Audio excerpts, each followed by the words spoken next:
everybody. It's 3 p.m. and it is time for dinner with Nanny Bubby. I really hope all of you are finding me today.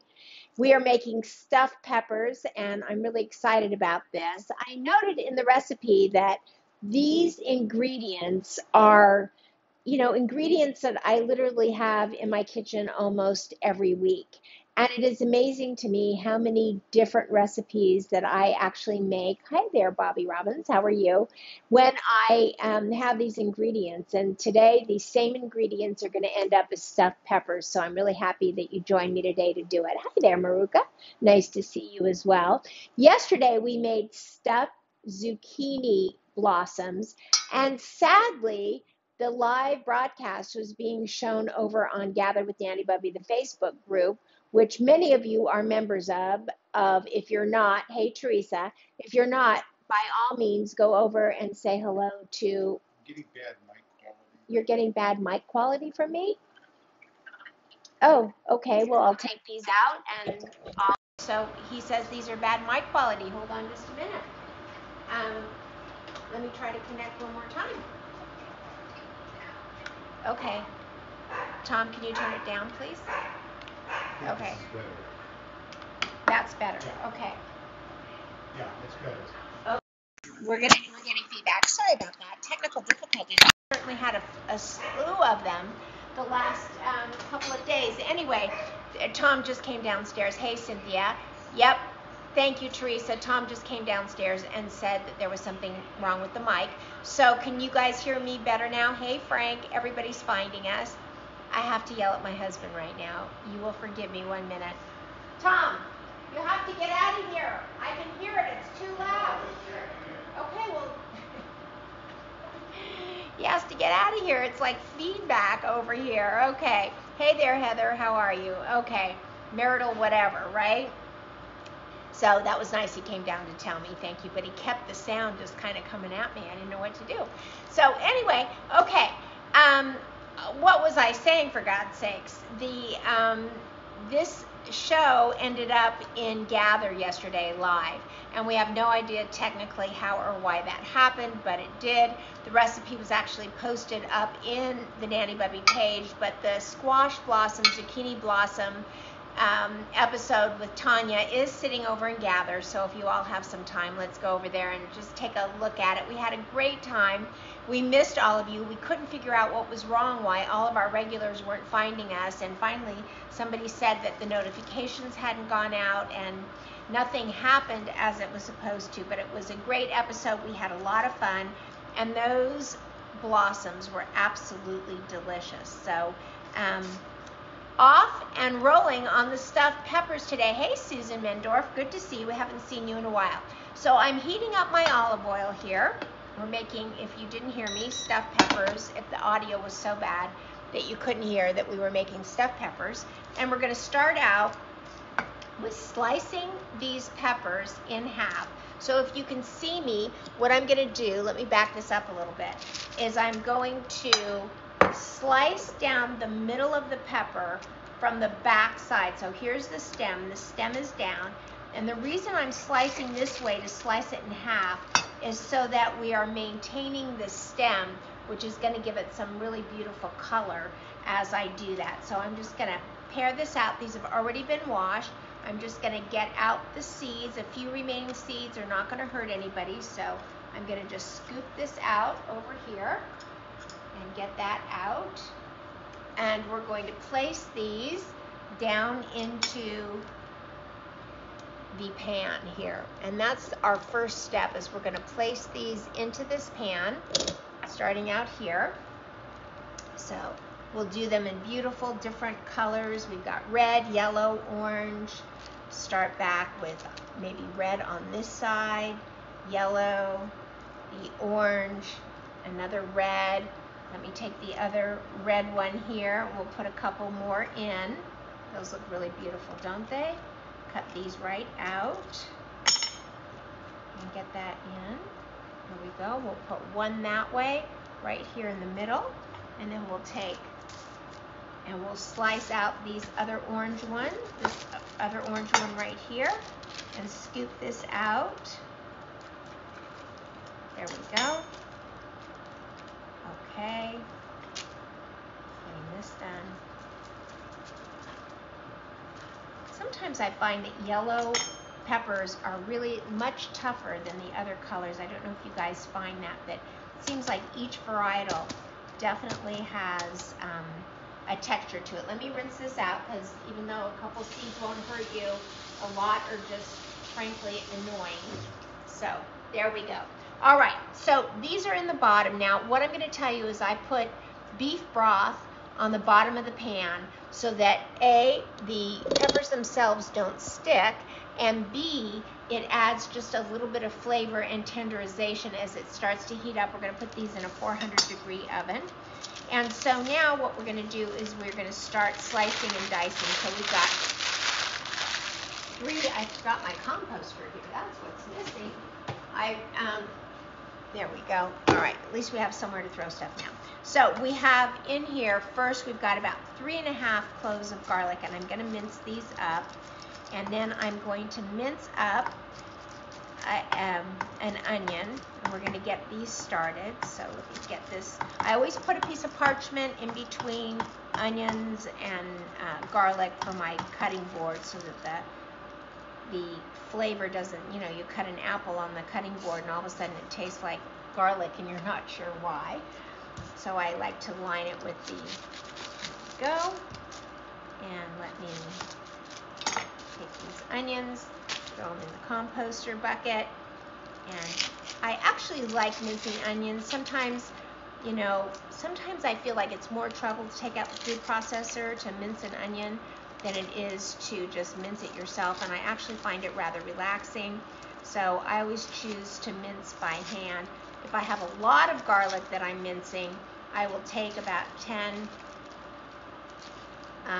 cloves of garlic. And the key to mincing garlic in a food processor, I don't know if you know this or not, but is to turn the food processor on first and then drop the garlic through the feed tube, and then it minces it right up, and it's really fabulous and really easy.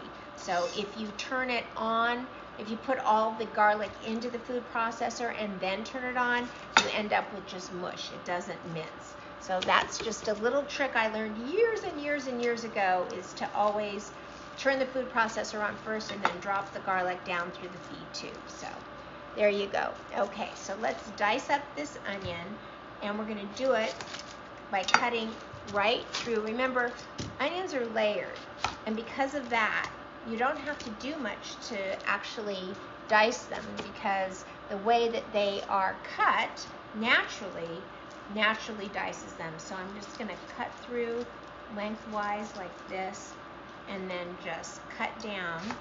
Sometimes I get this right, sometimes I don't. There we go.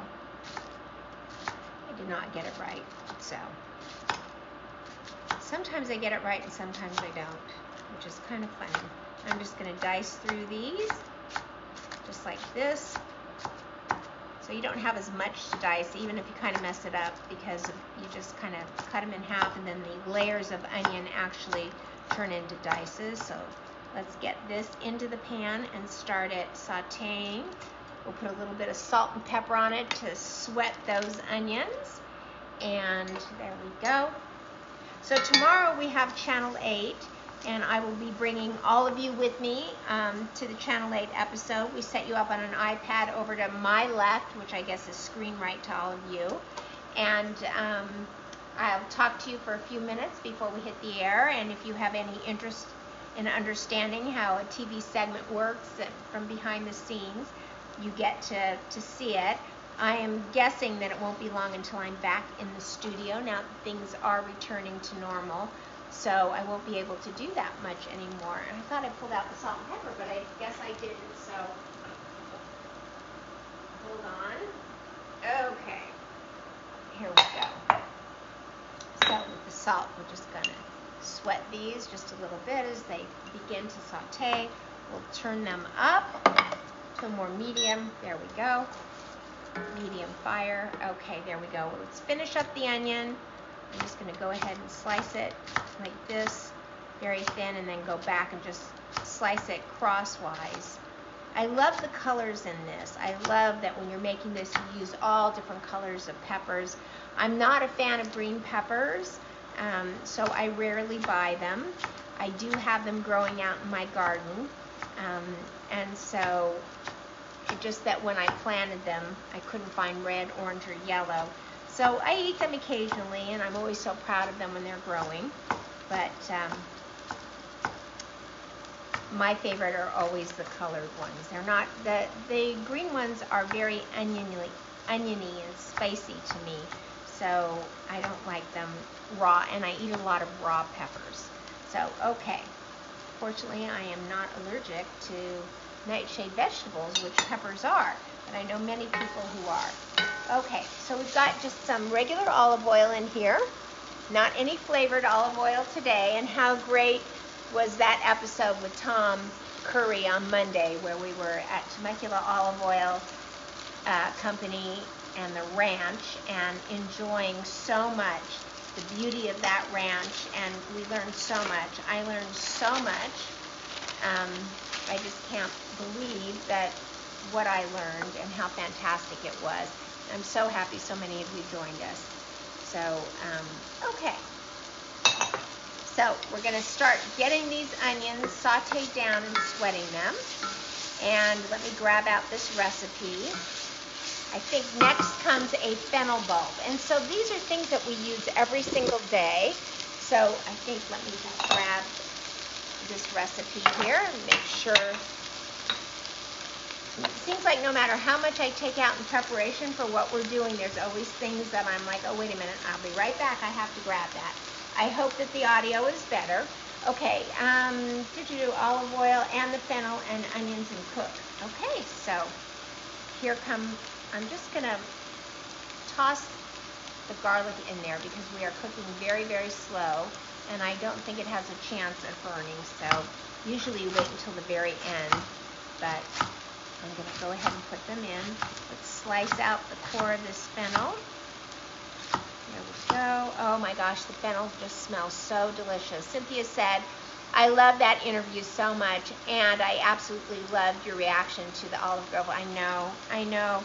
When we walked into that olive grove and saw the rows and rows of trees and how they had grown together so artistically, and how at the very end it was shade, shade, shade, and then at the end there was just this beautiful glow of the sun. It was absolutely breathtaking, and honestly, I began to like tear up. It was just so beautiful. And all I could think of, and I think I did say it, is, oh my God, what a beautiful place for a bride and groom to get married. And then he said that his partner's daughter was getting married in the end of the summer in that area, and then he relayed to all of us while we were in the interview that his oldest daughter was going to be getting married there next summer. So I just thought that that was absolutely amazing. Just amazing. So much to learn, so much beauty, so much earth to behold and to appreciate. We need a little more olive oil. Okay, there we go. So the funny thing about this stuffed pepper recipe is that I always think it's easy, but it's not. Squash blossoms were actually less time than these stuffed peppers. But I think the thing about this recipe that I love so much is that when you really just take a deep breath and you put love into what you're cooking, and you really just enjoy that I have to mince one more clove of garlic, instead of rushing through it and wishing that you were in the drive-thru, which is not healthy for you or your family. And when you just relax with it and be artistic with it. I've always said I'm not an artistic individual at all. And when it comes to artistry, the way that Cynthia is talented, the way that Roseanne is talented, when it comes to artistry, that's just not me. But I have learned and come to understand that my artistry is in the world of cooking, and my artistry is in business also. I'm very good in business, and I've always been successful in business, and that is my canvas. So now I get to combine two worlds of cooking and business in a different way than I ever have, and it's just kind of fun. So, okay. So there we go. So we're cooking the onions, the fennel, and also the garlic. And it really only takes about 6 to 8 minutes. Let me turn this so all of you can see. Mark Goldberg is here. Hey, Mark Goldberg, nice to see you. Wow, nice to have you joining us. Okay, so this is starting to caramelize a little bit. I'm just going to turn it down and continue to sweat these onions and a bit of the fennel. Get the salt in there. Let's get the pepper in there. Okay. Go about a ½ teaspoon of pepper, not too much. We are going to add red pepper flakes in this. Okay. There we go. This is coming along nicely. So let's take a look at what is next. Hey, Roseanne, nice to see you. Okay, so stir in the garlic, which we did, the oregano, the red pepper flakes, and cook until the garlic is fragrant. So I'm pretty sure I pulled out the oregano, but maybe not. Boy, I really truly thought I had everything out here. Okay, so here we go. We're going to add about a teaspoon of the oregano, and this is dried oregano right out of Nanny Bubby's garden. And again, as I said yesterday, if you saw it, the best thing to do is just to put these little leaves right into your hand and just rub them between your fingers and put them in. It releases all the oils in the dried leaves. And really and truly, dried oregano is far more potent than fresh oregano. So be careful how much you use when you're using dried oregano. Oh, it smells amazing. Okay, we're going to add some red pepper flakes now, about a ½ teaspoon. Whoop. Oh, I'm glad I put that in my hand first, because that was a lot of red pepper that came running out. Okay, there we go. I'm going to put the rest back, depending on, how spicy you like it. So there's the oregano, there's the red pepper. Let's see what's next. Add the beef and cook it. So we're going to stir in. We've done all this. Let's stir this in. Let's get that fennel just cooked down just a little bit more. So how many of you love cooking with fennel? I'm just wondering, I love fennel. I get fennel in this house every single week. I love eating it raw. I love putting it in salads. What are some things, just type in the chat, that you've used fennel for? So stuffed peppers. And as a matter of fact, I can't tell you how many recipes actually start, sometimes soups, sometimes, sauces. Funny enough, start with onion, garlic, and fennel. I can't think of which ones specifically offhand, but what do you love to use fennel for? Anybody? Type it in the chat if you're watching. What do you think? Tell me what it is. And I have to tell you, the red pepper flakes in this and the oregano is just to die for. I mean, I could make any kind of a soup out of this. I could do 100 different things, as can you. But anyway, okay, somebody type something there. I feel like I'm out here by myself. All right, here is a pound of hamburger, 15% at the very least, because you need the fat in this to be able to stuff it. So there we go. I don't know that we really need to season this meat too much, because all the seasoning is in the onion and in the garlic and in the fennel. Lots of salt and pepper. And boy, I'll tell you what, squishing up, let's see, I took a cooking class where we learned to make roast fennel with blue cheese. Tell us a little bit about that, Teresa. Tell us that sounds absolutely beautiful. So did you slice it in half? Oh, I'll tell you what I had over the weekend while you're telling us a little bit about that, Teresa, is I had a roasted beet salad with whipped blue cheese, pistachio nuts, and some beet dust, which I think I would replace with the sumac, the red sumac seasoning. And I was reminded how absolutely delicious blue cheese is. And I think they whipped that blue cheese with just a little bit of heavy cream to loosen it up, and it just was absolutely delicious. And I'm thinking that next week I might want to try that. And I thought to myself when we were doing the blossoms yesterday, and I don't know how many of you, give me a thumbs up or type a one in the chat if you actually found us yesterday and were able to watch the squash blossom recipe, squash blossom episode rather, because that was really difficult.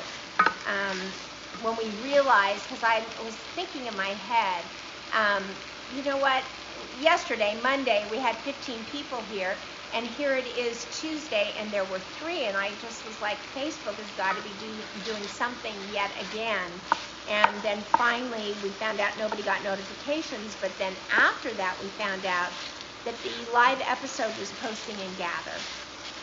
So type a 1 if you got to see the recipe, or the making of the squash blossoms. But what I was thinking is I would love to be able to do an appetizer that started with the fresh beet salad with the pistachios and the whipped blue cheese on the side, and a little bit of sumac over the top. I know Teresa saw it, Frank saw it, that's good. I think Roseanne was there as well. And then a squash blossom just placed on the side, a fresh squash blossom, it's a mouthful, right out of the pot, onto the beet salads, and then placed in front of everybody for dinner. And in fact, my husband's birthday is coming up next week, so I am going to be planning that menu and cooking for that, and I am very excited because I get to always take all of you on that journey with me. Thursday, we are having a conversation with Frank. So next week, early in the week, Frank, I'm going to be reaching out to you through direct message, and we're going to get Frank all set up and do a great interview and find out about a taste of Brooklyn. Very excited, and I think that would be a lot of fun for all of us to sort of learn about Frank's journey, and from truck driver to cook and cookbook publisher. So that sounds like so much fun. Okay, as this meat cooks down, I think I'm going to turn it up just a little bit, get it cooking just a little bit faster. We're going to add a half a cup of wine and increase the heat to medium-high heat and scrape the bottom of the pan. So you know my hack for white wine. It's a Thursday night. I am not opening up a bottle of white wine because I would only put good white wine into a recipe on a Thursday night when I absolutely know that I'm not going to be drinking it. And so what do? How do you keep from wasting an entire bottle of wine, white or red, when a recipe calls for, in this case, a half a cup? Here's the answer. Anytime a recipe calls for wine, use a half a cup or whatever it is of dry vermouth. And that takes the place of white wine. And for red wine, you can always use sherry, but I even use vermouth for white wine, or red wine. So let me get this open. Here comes the dry vermouth. That way I'm not wasting a bottle of white wine. This smells so good when it goes in. Cannot begin to tell you. Look at that.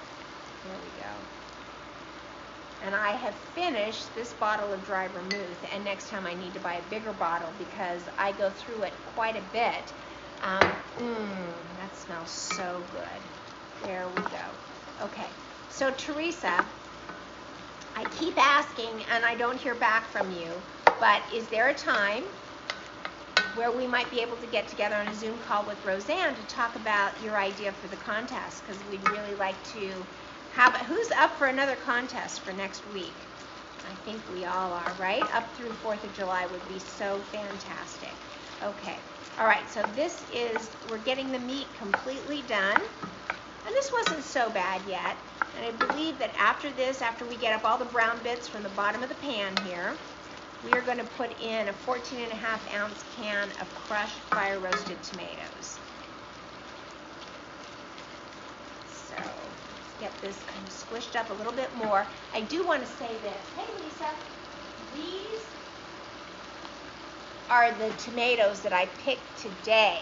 And if you remember, I had a big basket of these that I picked on Friday last week, and so today I just picked this. So what I'm going to be doing is I'm going to be making fresh tomato sauce on Monday because I need to do something fabulous with these tomatoes.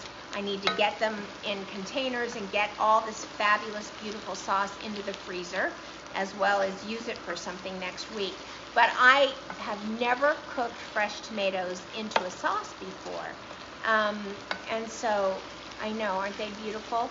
And so, Lucy posted a recipe in Gather for how she makes fresh tomato sauce using the fresh tomatoes. And so I would ask any and all of you to go over to Gather and just post your ideas and your recipes so I can get a good feel of exactly how to do that. So will you guys do that for me? Okay, whoop, here we go. Fire roasted tomatoes, diced organic. So let's get that right into the pot. Let me make sure that I'm not going out of order because I'm notorious for that. Okay. Yep. Oh, no.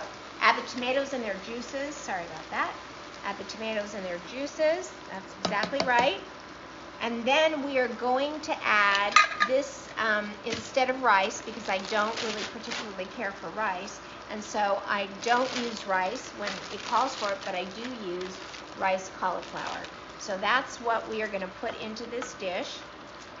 And it just absorbs. I like the taste of the cauliflower, and I like it absorbing these juices so much more than I do rice, because you've got the flavor of the cauliflower and the flavor of the rice. You can get rice cauliflower at Trader Joe's. You can get the rice cauliflower at Whole Foods. I think I've seen it at Albertsons as well. So here we go.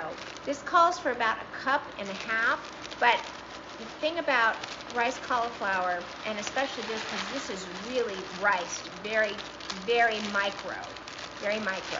The one I get at Whole Foods is not quite as micro, but I just put the whole package in because it is really going to cook down.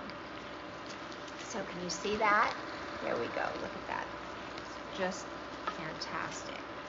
All right. And from here, once it just softens up and cooks down, look at that. So it stays very white, but over time, the cauliflower actually absorbs all the color, which it will do once it gets into the peppers. Okay, boy, this made a lot, that's for sure. It starts out looking not like so much, but then it does. So we are going to then add Parmesan and parsley. And so we're going to sprinkle this Parmesan in. We have, let's see, about 1/4 cup of grated Parmesan. There we go. I'm just eyeballing it today.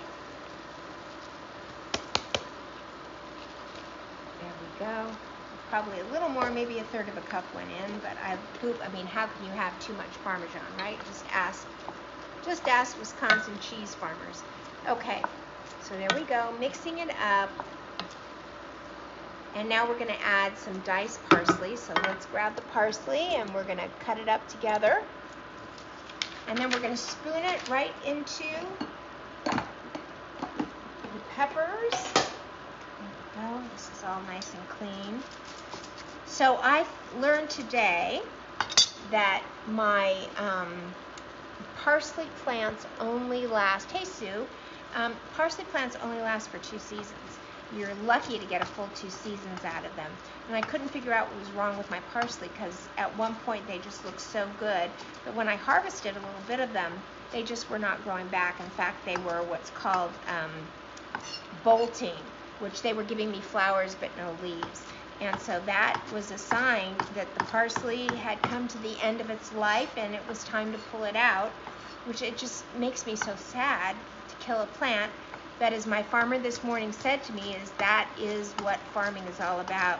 You have to know when to plant it, you have to know when to give it life and harvest it, and then you have to know when to pull it, you have to know when to kill it.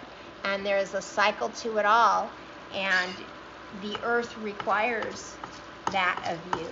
So I learned a big lesson today, and out came my parsley.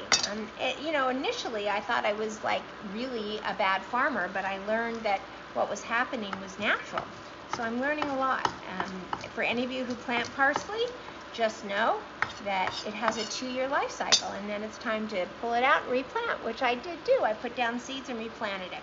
Okay, so here we go with parsley right into the pot. It's about, I'd say about 2 tablespoons. It's going to add some color. We're going to put these into the peppers, and I'm going to turn the fire down. Actually going to turn it off and grab a spoon and start loading these up. We're going to cover them in fresh mozzarella, and then we're going to bake them at 400 degrees. And I'll tell you what else I'm going to do. I am going to take the zucchini that's behind me, and I'm going to cut them in half, and I'm going to slow roast them on the barbecue. And so we're going to have these wonderful stuffed peppers. We're going to slow roast some zucchini to eat along with it, and we're going to be having a really, really wonderful, wonderful, wonderful veggie meal with, you know, meat on the side, and why not, right? It was organic hamburger meat, ground beef. Let me get a better spoon. So, hold on. So, let's see here. Okay, can you see this? Yeah. We're going to add mozzarella and fresh parsley in the end, as Lisa said. Okay, so into the peppers. Now, there's 2 ways to do stuffed peppers, right? You can cut them, and you can make them a more vertical pepper, cut off the top, slice the bottom so they hold still. But the fact is, I never know how to eat that. They fall over, I cut into it, they fall apart, and I just don't like it. So I really do like the whole idea of cutting the peppers in half, lying them down. You're able to cut into them once they get onto your plate, which I really like. And so that is why I do it this way, and I prefer it this way so much more. And that way there's room on your plate for something else, and when you start cutting, it doesn't, you know, sometimes I just don't like food on my plate to mix and fall into each other, because I'm kind of funny like that. So, and you guys probably are too. There are things that should fall together and mix, right? But there's things that shouldn't. So at the bottom of this plate, this baking dish that I'm putting the mixture in, there is beef broth, bone broth, that I actually made weeks ago that was in my freezer that you saw me when I was making it. And I defrosted it this morning and had some bone broth for lunch with a nice green salad. And then I knew I was going to be using the rest of the broth to put at the bottom of this pan. So there we go. Okay. All the way in there. Okay. Yes, everybody is saying yes and thumbs up to putting them in half. Okay. Now I'm going to leave 2 of these without the mozzarella cheese, because Tom does not eat a lot of cheese and he doesn't like it, so I'm going to not put the mozzarella over his. And I'm going to stick these in the oven at 400 degrees. Let the mozzarella melt. Let the broth on the bottom of this plate actually, it will steam up and it will soften the shells. We're going to cover it, which is the best part of this. You'll be able to find this recipe also in Gather today when we're done. Let me look really quickly here just to make sure. Okay, so we're not putting the mozzarella on until the end. Last 10 minutes of cooking. So we're going to cook this about 40 minutes. And let me show you how I'm going to cover these, because I think that it's quite smart and clever, and I want you to know this hack. So hold on.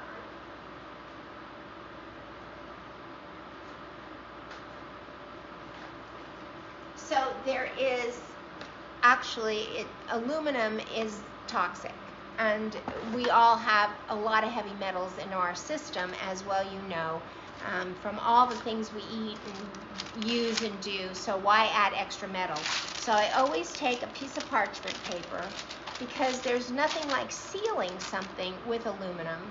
But what you don't want, especially with tomatoes in it, because the acid really strips the metal into the food, is I always put a piece of parchment paper over the plate, and then I take the foil and I can feel good about it. Because frankly, I think nothing is better than foil when it comes to sealing a pot, keeping the heat out, so that things like stuffed peppers can steam and get nice and soft for us in that 40 minutes. But I just want to protect the food, because there's some parts of that food that are, you just don't want putting in the aluminum. So there you go. Okay, into the oven. Do you guys want to see what I'm doing with the zucchinis? If you do, I'm actually starting from scratch on that, so hold on. Not sure if I should continue or if I should quit. So give me a thumbs up if you want me to stay and do the next step. But if you've had it for the day, you've had it for the day. Just waiting for feedback. Let me know what you think. I'll wait just a few minutes. And in fact, I can just take you through right now without any problem, and we won't have to stay here for another 40 minutes. Okay, so we're just going to take these. This is so simple. We're just going to take the zucchini. We're going to just cut off the ends, like that. Compost bucket. We're just going to take this, slice it in half. I'm going to put salt and pepper, and I'm going to do salt and pepper and a little bit of paprika on sweet smoked paprika on these, and then I'm going to slow roast them on the grill. So let's see. Okay, there we go. And that's it for today, everybody. Thank you for joining me. I will take pictures when the peppers come out of the oven. I'll take pictures of the zucchini on the grill. And thank you for joining me. And we'll see you tomorrow when we do Channel 8. Love you all. Let's say it together. 1, 2, 3, go out and spread love like butter. See you tomorrow, everybody.